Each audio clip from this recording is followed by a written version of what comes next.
Good morning, everyone. How y'all doing? Good. Good. How are you?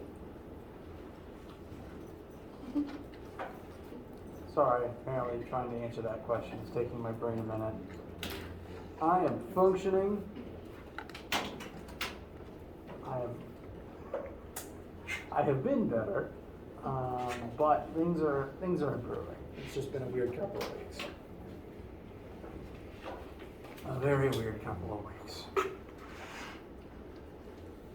But I am okay. My finger is actually healing. This is something that I was supposed to have been given in the first place, just the metal brace, and yet I wasn't. So, but I have it now, and things are improving in that front. So, how are you guys? And do you have any questions at all before we get started today? Oh, sorry. The lab, are we supposed to have 50% air? Because that seems really high. Ideally, no. I might need to look at your data and your work and how you were running the sim more closely to be able to figure out what happened there, which I will do. We If got you that show me too. Because I think most everybody that's done it got 50% air. Okay. Can you guys tell me where exactly? On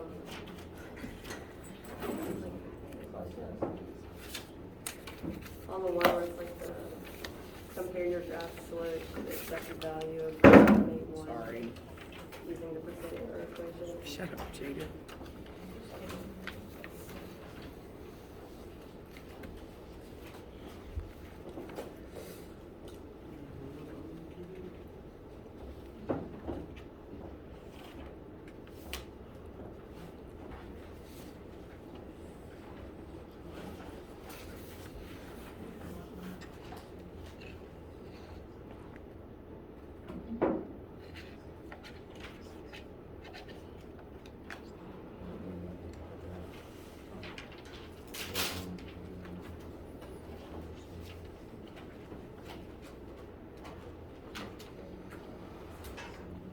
Okay, that is something that I'm going to have to analyze more closely outside of class because my brain is in lecture mode and I'm going to have to do that while I'm at lunch, which I will do. I'll make sure to figure out what's going on there. So thank you all for bringing that to my attention. That's certainly not supposed to happen. I will let you know soon. Thank you guys. I'm going to take myself.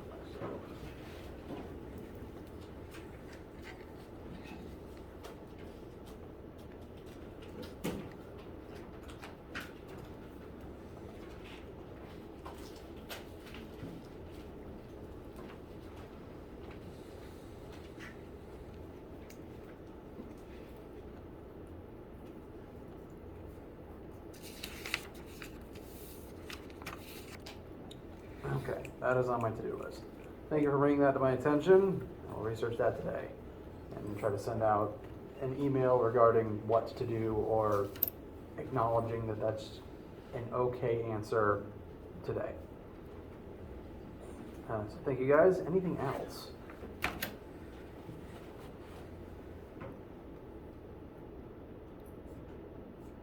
Okay. So, some small reminders. Today is September 29th. Our lecture schedule is normal for the rest of this week. Next week, the current Chapter 4 force homework is slated to be due October 4th. I'll revise that as needed. And for the rest of this particular week, we're just going to continue looking at Newton's laws, different types of forces, and seeing how they all interrelate. Be prepared for normal labs to resume next week. So starting next Monday, return to your normal lab time as typically advertised.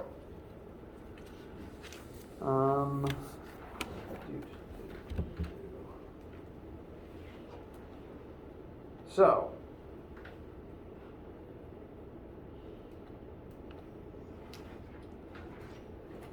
We've been examining Newton's laws. We've taken a somewhat closer look at Law 1 and Law 2. Most of our math is going to reference these two laws in some regard.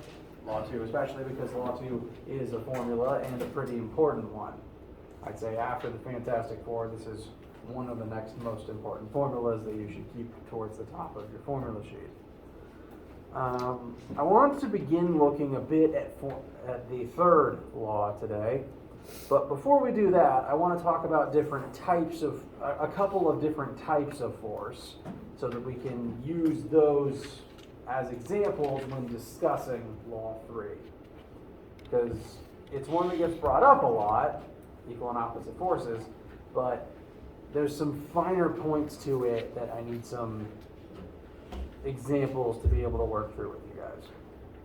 So, let's look at a couple specific examples of force. There are different types of forces. All forces are fundamentally the same thing. It's a push or a pull on an object, but there's different ways to exert force. There's different places that force can come from. I'd say the example we've been working with most, like if you as a person were just going to push something, I would probably call that an applied force, where one object or a being just intentionally touches and exerts a force on a second object using its own energy to do so. A lot of forces could probably be called applied forces. There's going to be cases where that's the only classification if a person is just engaging in an activity. But some more specific examples that have more specific rules and sources where they come from. The first one, which we've already talked a bit about, is gravitational force. Gravity is a force. It is a force that all masses exert upon each other. And so right now, you as beings with mass on planet Earth there is a gravitational force from Earth pulling you towards Earth's core. This happens because the Earth has mass, you have mass, and technically all particles with mass in the universe exert gravity upon each other. On Earth's surface, it does fluctuate somewhat if you're not exactly on the surface. On Earth's surface, the force of gravity, which I've labeled here as Fg, is equal to the mass of the object times g, the accepted acceleration of gravity, which again on the surface is negative 9.8 meters per second squared. That formula, force of gravity equals mg, is the same basic formula as Newton's second law. We're going to refer to that law frequently for calculating all types of forces. This is just a more specific version of that. This is the dedicated version for finding the force of gravity of an object on Earth's surface. This only works, as the way it's written, mass times 9.8, only works on Earth's surface. If you are not on Earth, or you are not on the surface, this formula stops working. But if a problem doesn't tell you that you're not on Earth, you can assume you're on Earth in terms of calculating like the weight of objects in various samples. And as I've mentioned,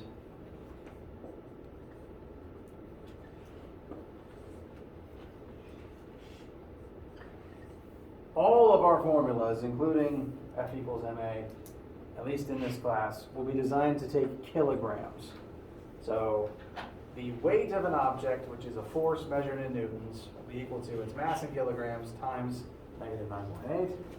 The negative in this case simply tells you that it points down, because at least on Earth's surface, gravity always points towards Earth's core, which from the perspective of us living on Earth's surface is always down.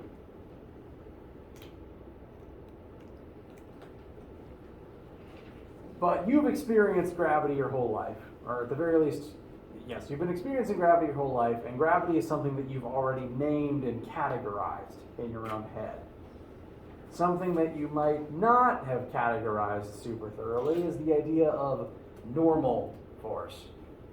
And as we go into this definition, I want you to keep in your minds the mathematical definition of normal, not the, I guess, common parlance definition where this would be a common or a mundane force. This uses the math definition of normal, which is to say perpendicular. In various mathematical circles, if two lines are normal to each other, they are perpendicular to one another. So keep that in mind as we read this definition. Normal forces, the force a surface exerts perpendicularly out of itself to counteract a force exerted perpendicularly into itself.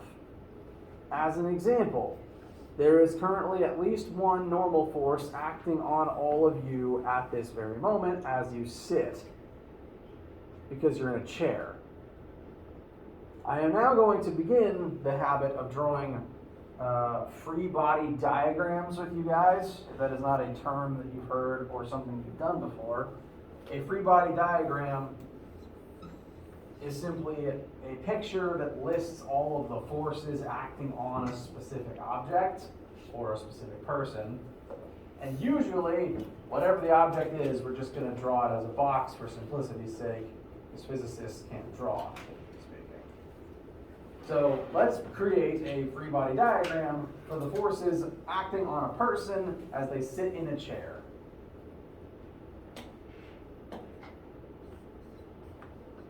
Assuming this chair is on Earth, and again, you can make that assumption unless the problem says otherwise, force of gravity is going to point down. Now, a person sitting in a chair is not actively in the state of free fall, so that means this is not the only force acting on such a person. That means there's some other force keeping them upright, and that's the force from the chair.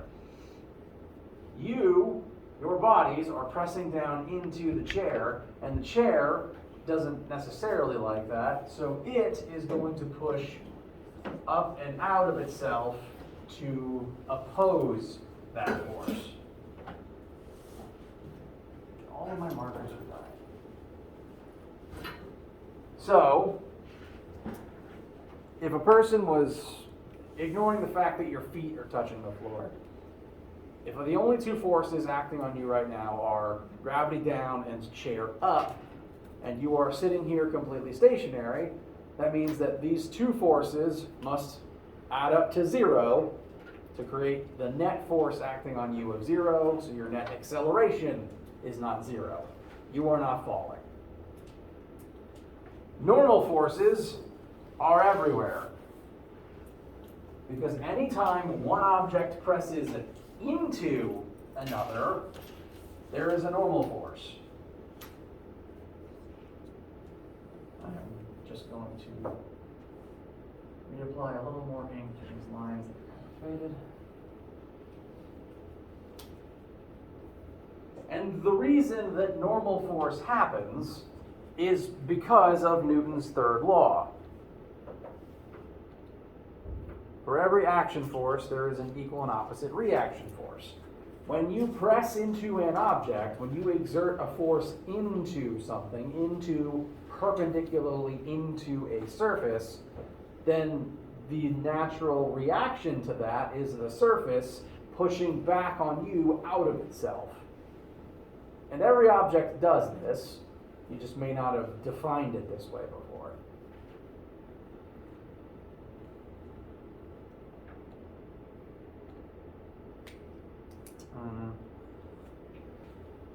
I've already got a pair of perpendicular axes here. It is important to note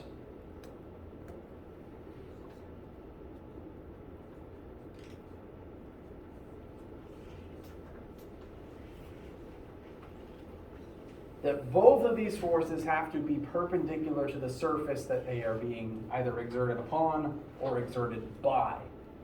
So, again, assuming that the surface of the chair that you're sitting on is flat, you are pressing vertically down into that horizontal surface. That horizontal surface is pressing vertically upwards back onto you. These have to be perpendicular, hence the normal force designation the perpendicular definition of the whole. Questions so far?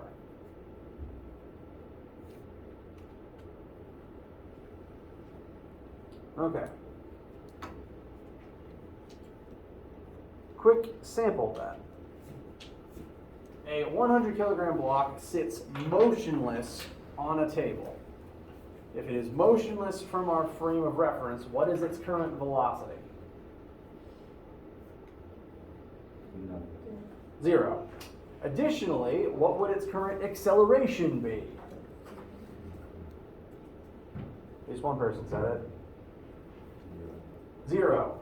If it is stationary from our frame of reference and not moving at all, then its velocity is 0, and its velocity of 0 isn't changing.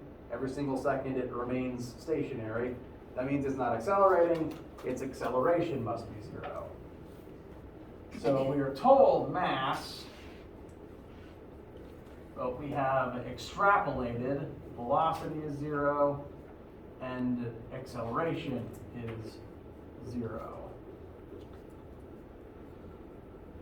Whoops.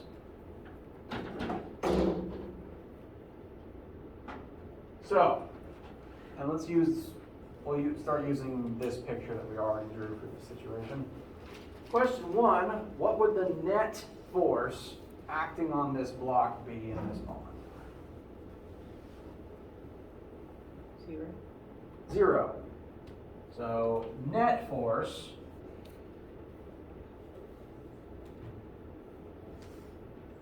is 0. Why do we know that the net force is 0? It is motionless. For there to be an acceleration of 0 on this object with mass, then the net force must be 0. To reference Newton's second law,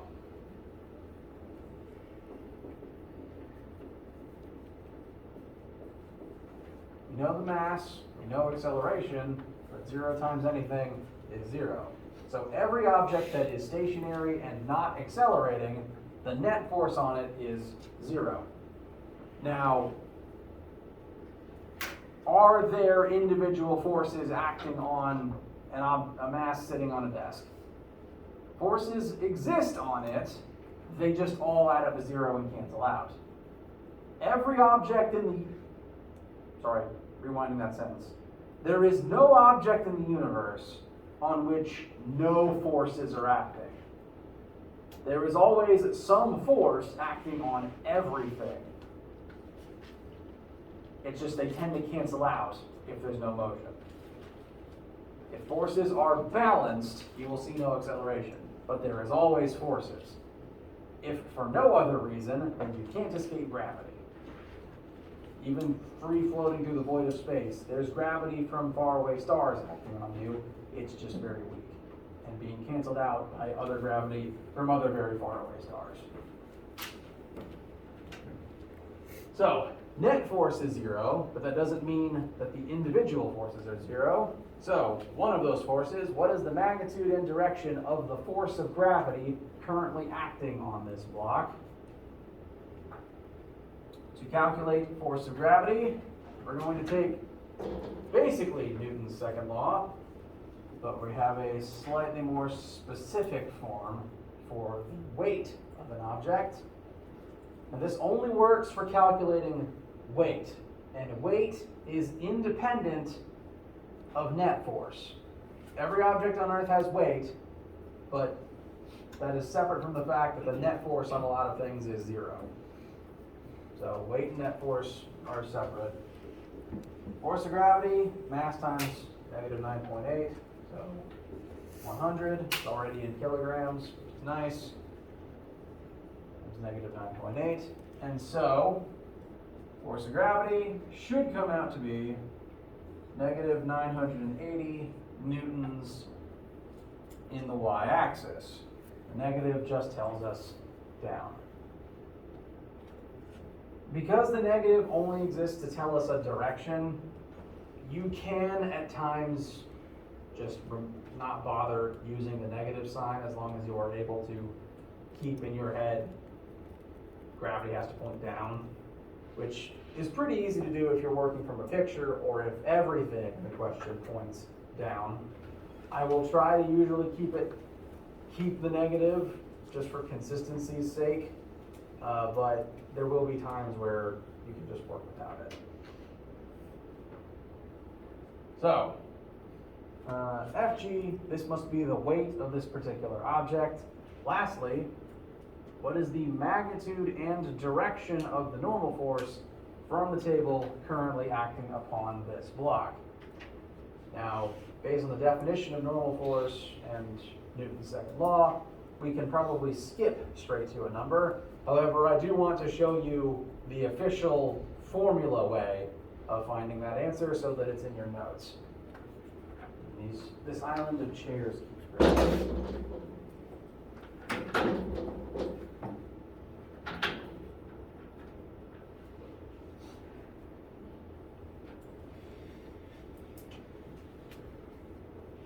Newton's second law, we've used it a couple of times in the form that you've already seen it in, F equals ma.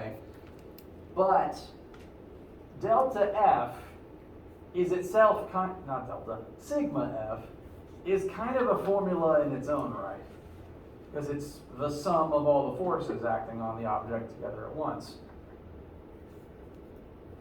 So, we know that there must be a normal force on this block. We already know what one of the other forces acting on this block is, and we know mass and acceleration. So I'm going to show how this can expand to mathematically get us to where we want to go with the normal force. Keep saying delta. Sigma F, sum of all of the forces. So sigma anything, we can expand that to be all of the forces added together. We've identified force of gravity and normal force. So, sigma F, all the forces added together, we can replace that with the two forces added together. That will still be equal to mass times acceleration. We know both of those numbers, thankfully. So, Fg plus Fn must equal 0. For that to be the case, they'd have to be the same number, but with opposite signs. So negative 980 plus Fn equals 0. Therefore, Fn must be positive 980 newtons in the same axis. And so that's how the algebra tells us this.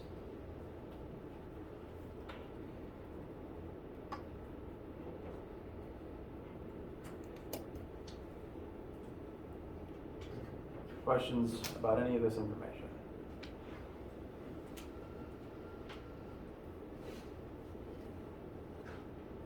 Okay. I'm going to take a quick break to edit a slide and have some water. If you guys need water, restroom, etc., now's a good time. We'll resume in a second after I edit the slideshow.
Any questions, needs, etc. before we resume?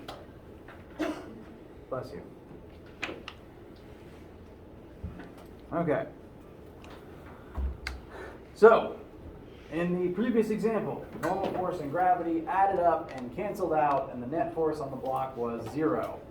This is the case for any object that is, for most objects that are just sitting stationary on a flat surface. This has been the case for most things throughout your entire life. This is the case of you sitting on a chair, etc., etc. However, one of the reasons that normal force and Newton's third law can be tricky is that, or rather, Newton's third law can be tricky. End of statement. One of the reasons it can be tricky is because of normal force. A lot of people tend to assume that normal force is what's called a reaction pair to the force of gravity. So,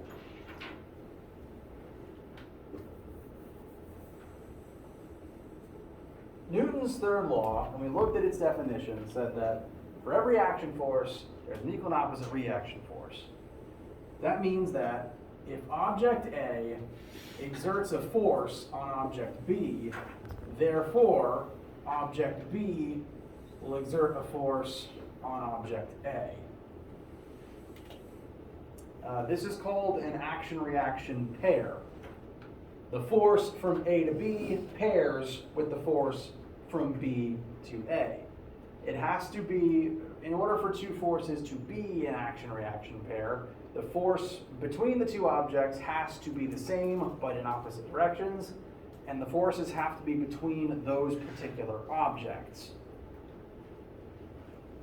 Where third law pairs can be tricky is, well, at least one of the reasons, is because of normal force. Some people tend to assume that normal force is the third law pair to gravity, which oftentimes, the pictures we draw, the situations we see, it can serve mathematically kind of that way, but normal force doesn't care about gravity. As an example, let's take the same 100 kilogram block that we were just working with, and as an added layer of complexity, let's put a second box on top of that bigger box. So we have added a 50 kilogram box on top of the 100 kilogram box.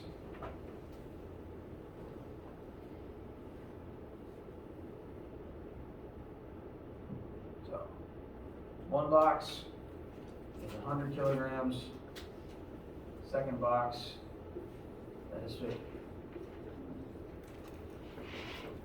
As we do this, did the weight of the original box change? No. Weight, an object's weight depends on its mass and what planet it's on.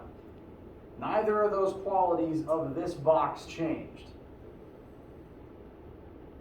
But would the normal force acting on the 100 kilogram block change? I'm getting a couple of nods. That is a good instinct. Why?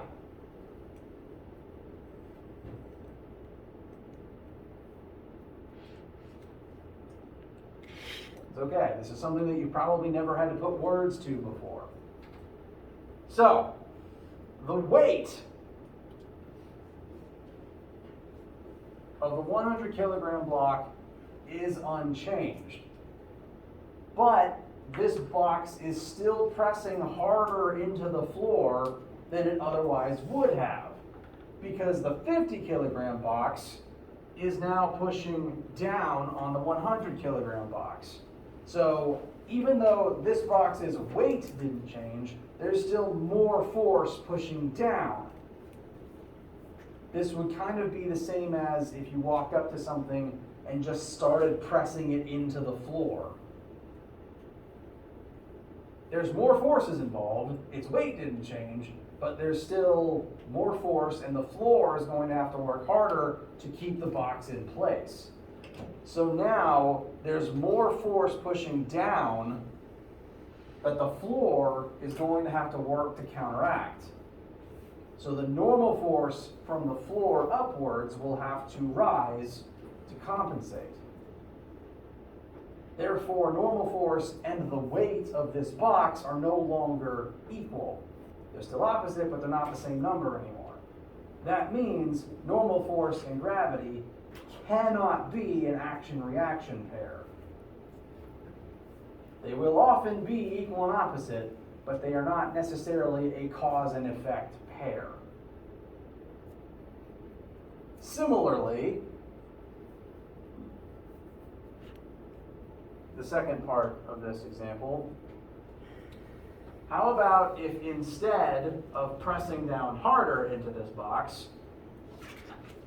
something starts trying to lift it upwards? So let's say that there's a person who comes along and is just trying their hardest to pick this box up. They're exerting a force of 400 newtons upward. Is that enough to lift the box?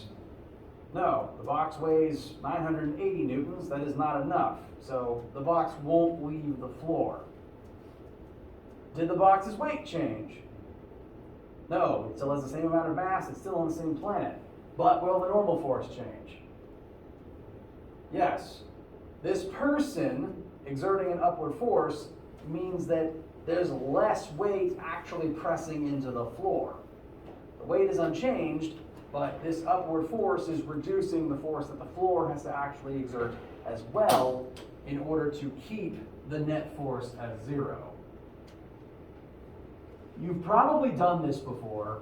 Say, if you have to move something heavy, you're not strong enough to lift it straight up, but you've probably lifted upwards and then pushed it sideways to try to slide it across the floor.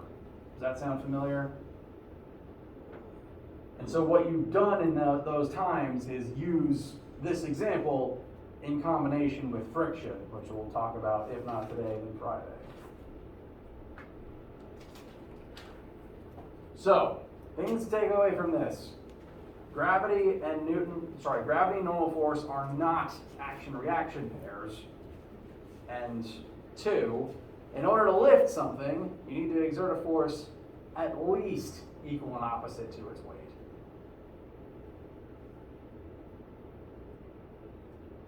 Questions so far? Okay. Before we move on, I do want to address one more thing about this action-reaction pair situation. Every time you look at Newton's third law and one object, there's A exerts force on B, therefore B will exert force on A. Wherever you have a situation like this, it has to follow this pattern. And so, if you were to examine the statement, if gravity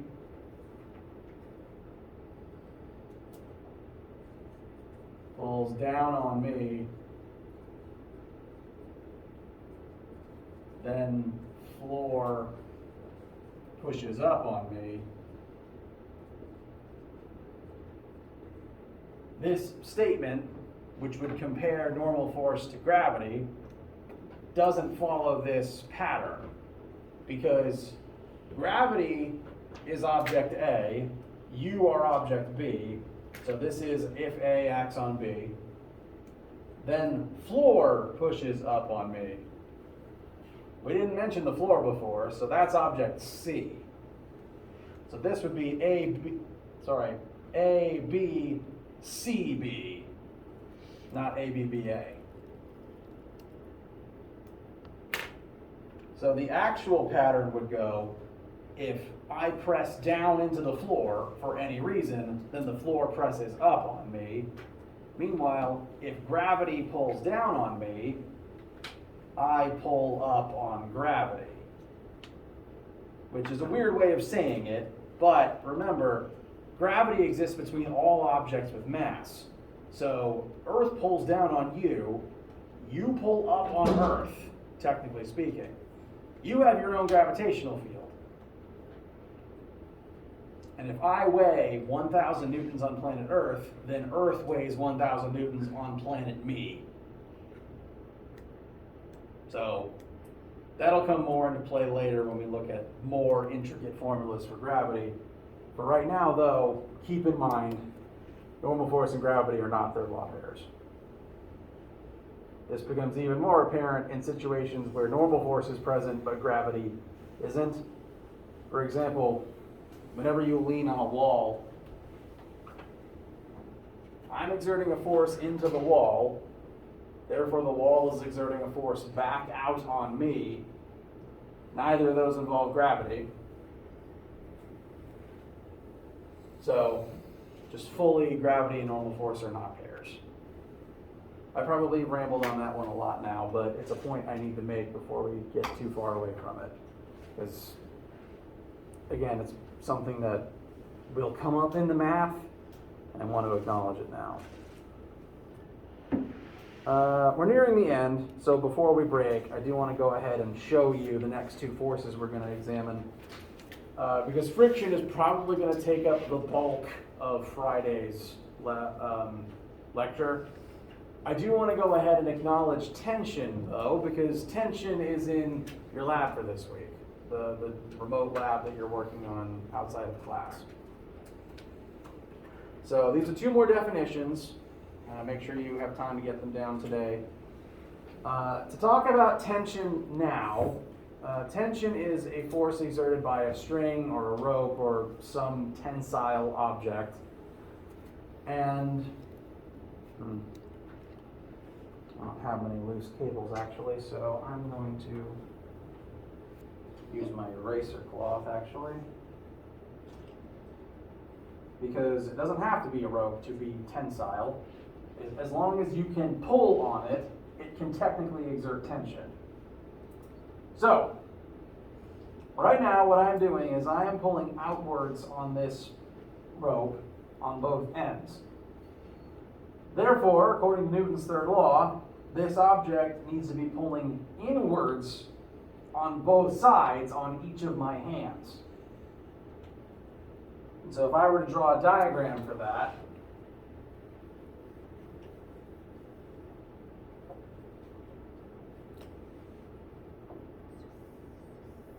this is our poorly drawn, why did I spell it that way? This is our poorly drawn rope.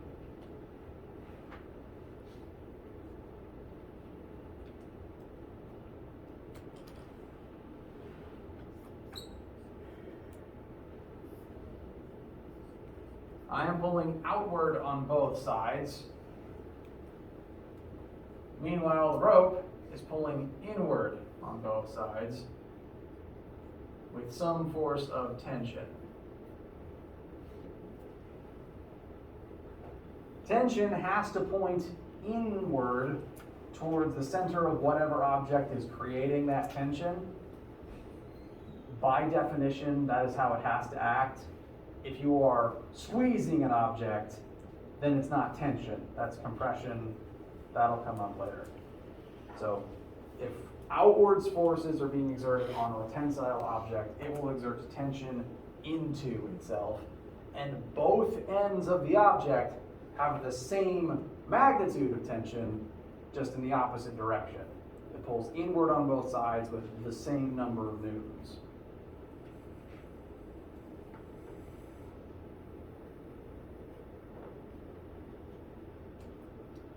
And to end on, we also have the definition of friction up on the board.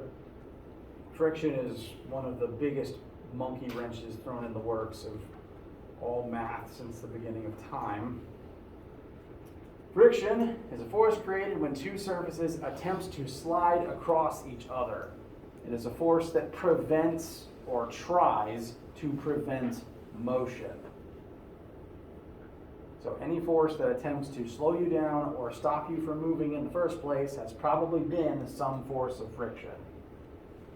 We're going to begin examining the math and definition and science of friction next time, because that is a whole lecture in and of itself.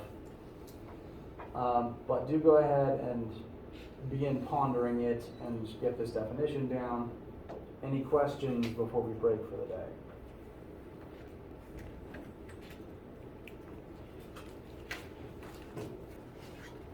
Okay. Be working on your lab and your homework.